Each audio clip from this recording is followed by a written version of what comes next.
Pwede po namin. Tignan natin. You can search for this company. Ito po. Ayan. Yan na. Uy, nandyan pala kayo. Hi! Samahan nyo kami later, meron tayong contract signing. Yung napresenta natin last time, si Revcon, pupunta sila dito sa office. So, samahan nyo kami sa process kung paano nagko-contract signing with our client. And syempre, contact kwentuhan na din with them. Okay? Tara!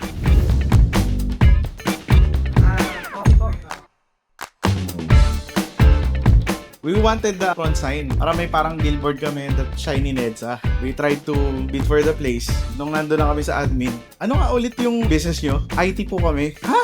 Eh, hindi pwede kasi puro pagkain yung lugar. Ganito na lang. Basta gawin yung restaurant yung baba. Bahala na kayo kung ano gagawin nyo sa taas. Kasi syempre, when we talk to our clients po, ganun din sa labas nyo rin na kaya din, at least ito, yung ibang developers, they charge the client 15,000 to 30,000 per month for the server, for the domain, ganyan. Sa amin po, ang ginagawa namin, you pay for the retainer. Yung OPE, out of pocket expense po yan, babayaran natin yung server mismo, makikita nyo yung actual cost, then ipapa-reimburse lang po namin yan sa inyo. Typically, kung wala namang ginagamit na data or walang mabigat na traffic, nasa 5,000 per year lang po yan. If ever na magpapa-demo kami, pwede naman. Yes, pwede nyo kami tawagin to demo sa client para po mai-pitch. Yes! May mga client kasi na alam naman natin, EIT or malaki in demand, pwede nyo po kami tawagin. No problem.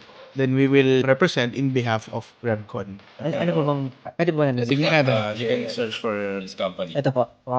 Kaya pati ko mas minute.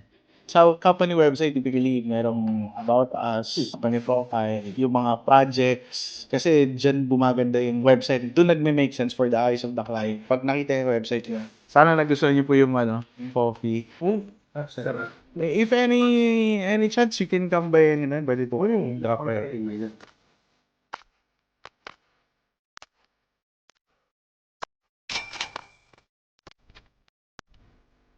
Thank you. Thank you. Third, come over because I was sure you were the last part.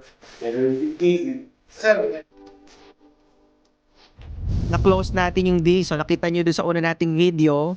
Nag-present tayo. And then, pumunta sila dito sa ating office para mag-sign na ng contract. At syempre, yan, tuloy-tuloy na yung partnership natin with Revcon. So, isa itong project activated. Dito si Sir Lian. Sir Lian, ano sabi mo? We are getting more and more clients, no? We help them become tech-enabled. There are businesses kasi na they need IT, no? We are becoming their IT arm, no? Para matulungan natin sila on the side na sa technology na kailangan nila. Still, looking forward for more clients, Pres, no? Yes.